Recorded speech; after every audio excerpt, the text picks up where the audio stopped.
Welcome to ETV prime. ఏపీలో RTC పరిస్థితి అధ్వానంగా తయారైంది. ఎందుకనంటే ప్రజా రవాణా అనేటువంటిది ఈ ప్రభుత్వానికి పట్టదా అన్నట్టుగా ఉంది వాళ్ళ వ్యవహారం. ముఖ్యంగా ఆర్టీసీ కార్మికులు దానివల్ల చాలా నష్టపోతారు. జగన్మోహన్ రెడ్డి గారి గవర్నమెంట్ లో చాలా చారిత్రాత్మకమైనటువంటి నిర్ణయం తీసుకున్నారు. ఆయన ఎప్పటి నుంచో కార్పొరేషన్ గా ఉన్నటువంటి ఆర్టీసీని ప్రభుత్వంలో విలీనం చేసి ఆయన అసలు అప్పట్లో చాలా మంది చాలా మెచ్చుకున్నటువంటి విషయం.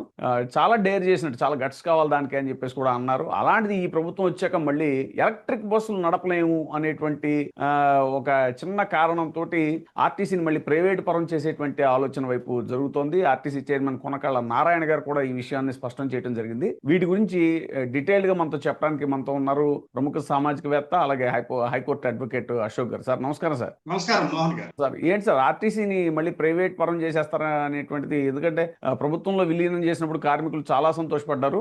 మళ్ళీ ఏంటి ప్రైవేట్ దిశగా అడుగులేస్తున్నారా? సార్, మన ఆంధ్రప్రదేశ్ లో మనకున్న పెద్ద రవాణా సంస్థల్లో ఏపీఎస్ఆర్టీసీ అనేది చాలా ముఖ్యమైన పెద్ద రవాణా సంస్థ.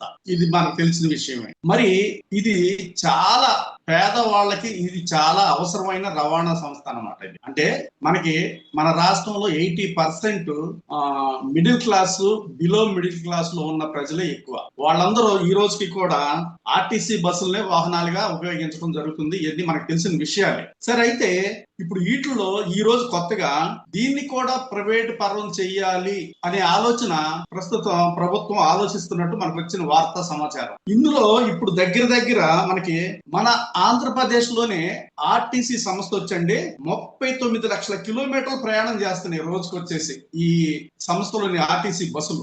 ఆ 39 లక్షల కిలోమీటర్ల ప్రయాణం చేస్తూ 48 లక్షల ప్రయాణికులకి ఈ క్యారింగ్ చేయడం జరుగుతుంది. ప్రతిరోజు 48 లక్షల మంది ప్రజలు ఈ బస్సుల్లోనే తిరుగుతున్నారు. వాళ్ళ అవసరాలన్నీ వీటి ద్వారా తీరుతున్నాయి. ఇలాంటి ఉంటే మరి ఎంతమంది ఇందులో ఉద్యోగాలు ఉన్నాయి అనేది కూడా ఈ రోజు మనం అర్థం చేసుకోవాలి. ఆ ఏపీఎస్ఆర్టీసీలో ఉద్యోగాలు ఎన్నండి? దగ్గర 2025 గణాంకాల ప్రకారం 44,000 మంది నుంచి 45,000 మంది ఉద్యోగులు పనిచేస్తున్నారు. అంటే 45,000 మంది ఆంధ్రప్రదేశ్ లో ఆర్టీసీ మీదే ఆధారపడి జీవిస్తున్నారు, ఉద్యోగాలు చేస్తున్నారు. సో వీళ్ళందరూ ఎవరు? డ్రైవర్లు, కండక్టర్లు, మెకానిక్లు, డిపో సిబ్బంది, అడ్మినిస్ట్రేటివ్ ఉద్యోగులు, వీళ్ళందరూ ఉంటారన్నమాట. అంటే యావరేజ్ గా వీళ్ళందరికీ చూసుకుంటే ఒక్కొక్క బస్సుకు వచ్చేసి 4 నుంచి 5 మంది సిబ్బంది కావాలి. 4 నుంచి 5 మంది ఈ సిబ్బంది అవసరం. అప్పుడే ఒక బస్సు నడవటం జరుగుద్ది. సరే, ఇది ఎందుకు ఎంత నష్టాల్లో ఉంది ఇలా మనం ఆలోచిస్తే మనకు వచ్చిన సమాచారం రాష్ట్ర ప్రభుత్వం చెప్పిన లెక్కల ప్రకారం అయితే 11,157 కోట్ల నష్టంగా ఉంది ప్రజెంట్ ఏపీఎస్ఆర్టీసీ. 11,157 కోట్ల నష్టం జరుగుతుంది ప్రజెంట్ అన్నమాట. ఈ విధంగా ఉంది. ఈ నష్టాలు ఎందుకు వచ్చింది ఏంటి అని మనం ఒకసారి అర్థం చేసుకుంటే చాలా గ్రామాలకి ప్రయాణికులు తక్కువగా ఉన్నారనేది ఒక సాకు. అంటే కొన్ని గ్రామాలకి ఈ బస్సులు సరిపడంత ప్రయాణికులు ఉండటం లేదు అనేది ఈ ప్రభుత్వం వారు చెప్పే ఇదనమాట. ఇప్పుడు దానికి తోడు ఇప్పుడు ఈ సిబ్బందికి జీతాలు, పెన్షన్లు, డిఏలు, ఇతర అలవెన్స్లు, డీజిల్ ఖర్చులు, పైకి ఇప్పుడు డీజిల్ పెరిగిపోయింది కదండి, డీజిల్ ఖర్చులు కూడా ఎక్కువైపోతుంది అనేది వీళ్ళు చెప్పే సాకు, రాష్ట్ర ప్రభుత్వం చెప్పి. నేనేమంటానంటే రోజుకి దగ్గర ఈ ఆర్టీసీకి వచ్చేసి 7.5 లక్షల డీజిల్ అవసరం అవుతుంది. ఈ మన ఆంధ్రప్రదేశ్ లోనే 7.5 లక్షల డీజిల్ ఈ ఆర్టీసీ బస్సులకే అవసరం అవుతుందండి. ఇప్పుడు డీజిల్ రేట్లు పెరిగినాయి అని చెప్పేసి ఆర్టీసీని ఈ విధంగా ప్రైవేట్ పరం చేస్తామంటే కొన్ని విషయాల్లో మనం ఏ విధంగా అన్ని లాభాపేక్షతో చూడకూడదండి. జగన్మోహన్ రెడ్డి గారు ఒకసారి మనకి చెప్పారు, అన్ని లాభాపేక్ష చూస్తే ప్రభుత్వం ప్రజలకు ఎలా సేవ చేస్తుంది. ఫర్ ఎగ్జాంపుల్ ఆర్టీసీ బస్సులు ఉన్నాయి. ఆర్టీసీ బస్సులు గవర్నమెంట్ అండర్ లోనే ఎందుకు ఉండాలండి అంటే సామాన్యుడికి న్యాయం జరగాలంటే కొన్ని సంస్థలు గవర్నమెంట్ అండర్ లోనే ఉండాలి. For example RTC. అలాగే మెడికల్ కాలేజీలు, ప్రభుత్వ మెడికల్ కాలేజీలు గవర్నమెంట్ కిందే ఉంటే సామాన్యుడికి అందుబాటులో ఉంటుంది ట్రీట్మెంట్ అనేది. అందరూ ప్రైవేట్ హాస్పిటల్కి వెళ్ళి లక్షల కోట్లు ఖరీదు చేసి ఆ ట్రీట్మెంట్ తీసుకోలేరు కదండి. సో వైద్యం అనేది ప్రభుత్వం అండర్ లోనే ఉండాలి. ఆర్టీసీ రవాణా అనేది ప్రభుత్వం అండర్ లోనే ఉండాలి. ఇలాంటి కొన్ని ఉంటాయి అన్నమాట. ఈ పరిపాలన అనేది ప్రభుత్వం అండర్ లోనే ఉండాలి. ఎందుకంటే 80% కామన్ పీపుల్ ఎవరైతే ఉన్నారో మన రాష్ట్రంలో వీళ్ళందరికీ సేవ చేయటానికి కదా ప్రభుత్వం ఉంది. మరి వీళ్ళందరికీ సౌకర్యాలు కల్పించాలి కదా.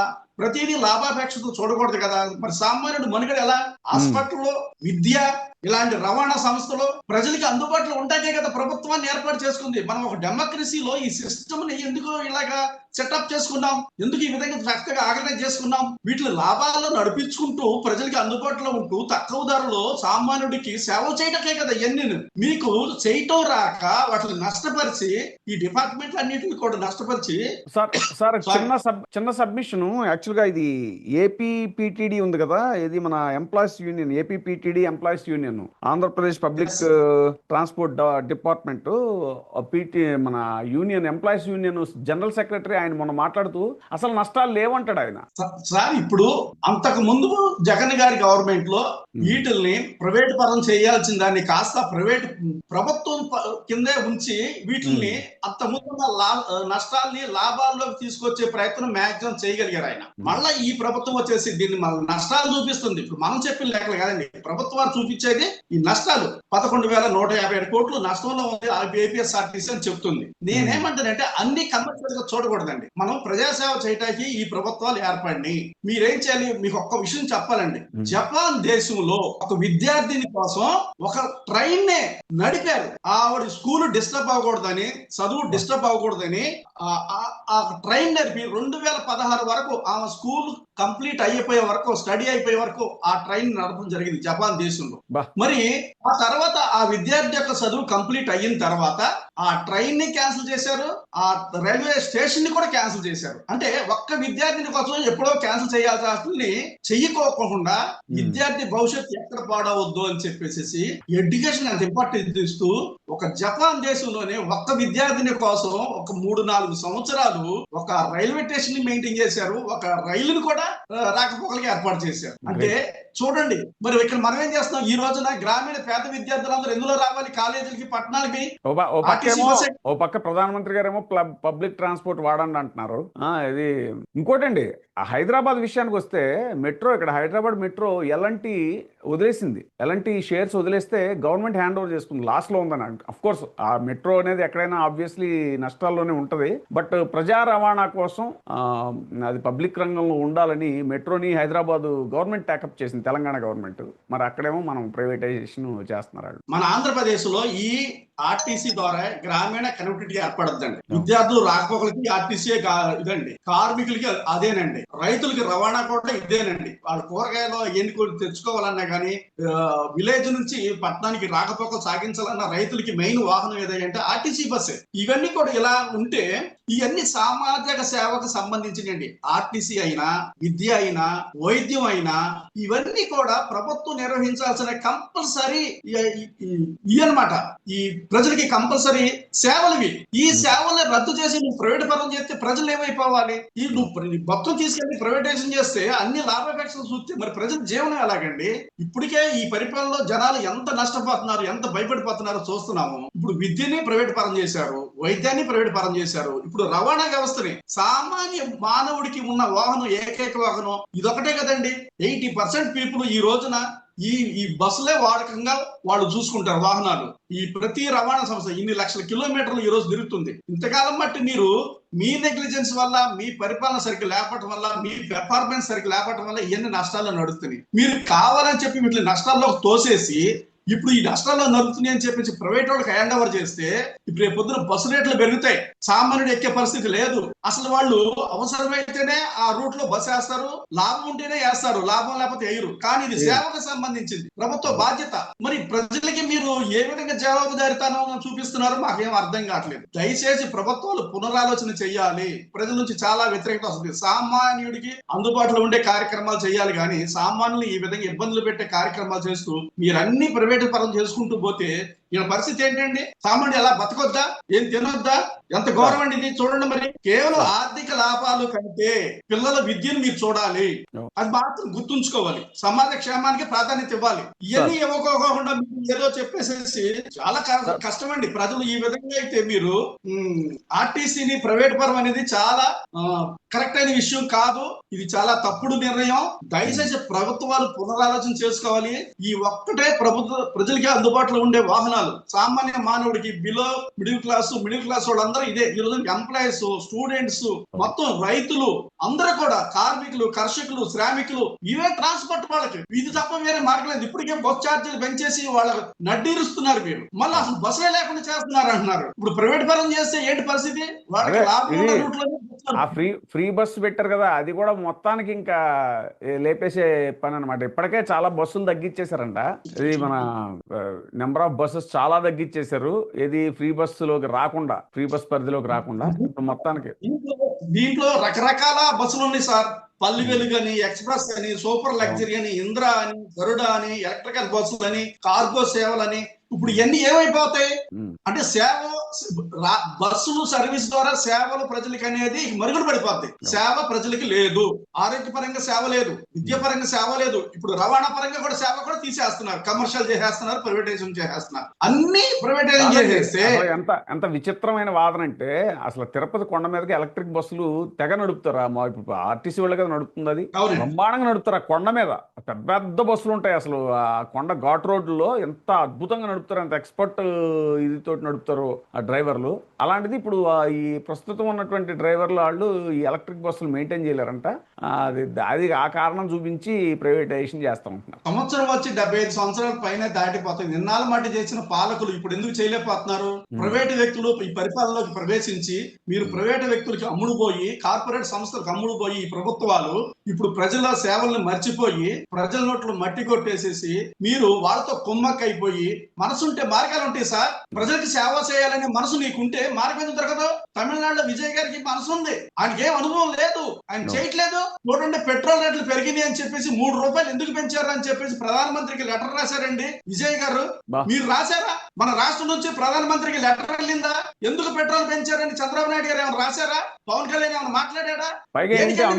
పైగా ఎన్డీఏ గవర్నమెంట్ వీళ్ళ సపోర్ట్ తోటి నడుస్తుంది అక్కడ, సెంట్రల్ గవర్నమెంట్ కూడా. వీళ్ళే గవర్నమెంట్, పైన వాళ్ళే ఉన్నారు, కింద వీళ్ళే ఉన్నారు. ఇంకేంటండి నాకు అర్థం కాదు. ఈ మాత్రం మేనేజ్ చేసుకోలేదు.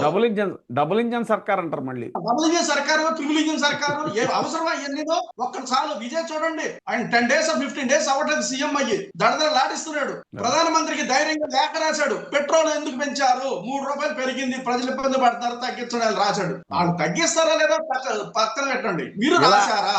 ఇలా అడుగుతాడనే 3 రోజులు ప్రమాణ స్వీకారానికి దగ్గర కాకుండా అతన్ని ఇబ్బంది పెట్టారు. సార్ నేనేమంటానంటే, మనసు లేదు మీకు. ప్రజలకి సేవ చేయాలి, ప్రజలకు మంచి చేయాలి, రాష్ట్రాన్ని బాగు చేయాలి అనే మనసు ఈ ప్రజెంట్ ప్రభుత్వానికి రాష్ట్రంలో లేదు. లేకపోతే నిన్న పవన్ కళ్యాణ్ గారు ఇంట్లో నుంచి బయటకు వచ్చి బూజు దులుపుకొని ఏమంటాడండి, సంబంధం లేని మతాల గురించి మాట్లాడతాడా? అరే ఇక్కడ సమస్యల గురించి మాట్లాడవా అని నీకు పదవి ఇచ్చి నిన్ను నిలబెడితే నువ్వు మతం గురించి మాట్లాడతావు. హిందూయిజం ఏదో అయిపోతుంది, అన్యాయం జరిగిపోతుంది మాట్లాడతావా? అవసరమా నీకు? నువ్వేంటి పేటెంట్ తీసుకున్నావా హిందూ సమాజానికి? నీకెందుకు హిందూ? అది చాలా తప్పండి. ప్రజా సమస్యలు నువ్వు వెలుగెత్తి చాటుతావని, ప్రజా సమస్యలు తీరుస్తావని నిన్నేదో గెలిపించుకున్నారు ప్రజలు. నువ్వు వచ్చేసి మతాల గురించి, కులాల గురించి మాట్లాడతావు. స్పీచ్ వచ్చేదే 6 రోజులకు ఒకసారి బయటికి వచ్చిన ఆ 4 రోజులు కూడా మీరు చేసే పనులు ఏంటండి? ఆయన వచ్చేదే అందుకండి. ఆయన పవన్ కళ్యాణ్ అదే లాంగ్ గ్యాప్ తర్వాత ఆయన బయటకు వచ్చేది ఈ రీజన్ తోటే వస్తాడు ఆయన. అదే అంటున్నాను, కేవలం ఏదో ఎవరిలో మొయ్యటానికి నువ్వు వస్తున్నావు తప్ప ప్రజలకు సేవ చేయడానికి రావట్లేదు. ఇంత ప్రజలు మోసం చేస్తారా మీరు? ఇంత మీకు ప్రజలు ఇంత మ్యాండేట్ ఇస్తే మీరు చేసిందేంటి? ప్రజలకి ఈ విధంగా రేట్లు పెంచుకుంటూ మీరు మాత్రం విమానాల్లో తిరుగుతూ ఈ విధంగా ప్రజలు నరక యాతన అనిపించేటట్టు చేస్తున్నారు. మీరు ప్రజలు మీకు ఏమో అన్యాయం చేశారండి. ఇంత కక్ష సాధింపు ప్రజల మీద ఈ ప్రభుత్వం. ప్రజలు చాలా బాధల్లో ఉన్నారండి, ఎన్నో సమస్యల్లో ఉన్నారండి. ఎవరికి చెప్పుకోవాలి అందుబాటులో లేరు. ముఖ్యమంత్రి లేడు, ప్రధానమంత్రి లేడు, ఉప ముఖ్యమంత్రి లేడు. వీళ్ళంతా ఇలా హైదరాబాద్ లో కూర్చుంటారు. ఎవరికి చెప్పుకోవాలి సమస్యలు? ప్రజలు. మీరు గెలిచింది ఇక్కడ, పరిపాలన ఇక్కడ, వసతులన్నీ ఇక్కడ, ఆదాయం అంతా ఇక్కడ, మీరేమో హైదరాబాద్. అదే ఇప్పుడు కార్మికులు కూడా దీని మీద సమ్మె చేస్తా ఉంటున్నారండి. చూద్దాం ఇది ముందు ఎలాంటి పరిణామాలు తీసుకుంటూ చూద్దాము. ప్రభుత్వం పునరాలోచన చేసుకోవాలి. ప్రభుత్వం వారు మళ్ళీ మేము రిక్వెస్ట్ చేస్తున్నాం, పునరాలోచన చేసుకోండి. ఆర్టీసీ ప్రైవేటైజేషన్ అనేది చాలా తప్పు. సామాన్యుడి నెత్తి మీద పిడుగుపడినట్టే. చాలా మంది సఫర్ అవుతారు. 80% middle class, below middle class ఉన్న రాష్ట్రం మంది. వాళ్ళకి బస్సు రవాణా లేకపోతే చాలా ఇబ్బంది అవుతారు. రైతులు నష్టపోతారు, మహిళలు నష్టపోతారు, స్టూడెంట్స్ నష్టపోతారు, చాలా సఫర్ అవుతారండి. ఈ ట్రాన్స్పోర్ట్ లేకపోతే చాలా మంది చాలా ఇబ్బందులు పడతారు. మీరు దానికి నష్టాలు లేకుండా ఏ విధంగా లాభాలుగా విధంగా ముందుకు తీసుకెళ్లాలనేది సంస్థను మీరు అందుకోసమే కదా మీకు అధికారం ఇచ్చింది. అది చూద్దాం సార్, వదిలేసేసి మీరు ఎందుకంటే మీరు ఎందుకు ఇంకా చూద్దాం సార్, కార్మికులు కూడా అదే అడుగుతున్నారు, ప్రైవేట్ పరం చేయడానికి వీల్లేదని అడుగుతున్నారు. చూద్దాం ప్రభుత్వం నుంచి ఎలాంటి స్పందన వస్తుందో చూద్దాము. మరో అంశంతో మళ్ళీ కలుద్దాం అండి. Thank you very much sir. చూస్తున్నామండి వీటీవీ ప్రైమ్. ఇప్పుడే సబ్స్క్రైబ్ చేయండి, లైక్ చేయండి, షేర్ చేయండి. వీటీవీ ప్రైమ్, మీ ఉత్తమాభిరుచుల సమ్మేళనం.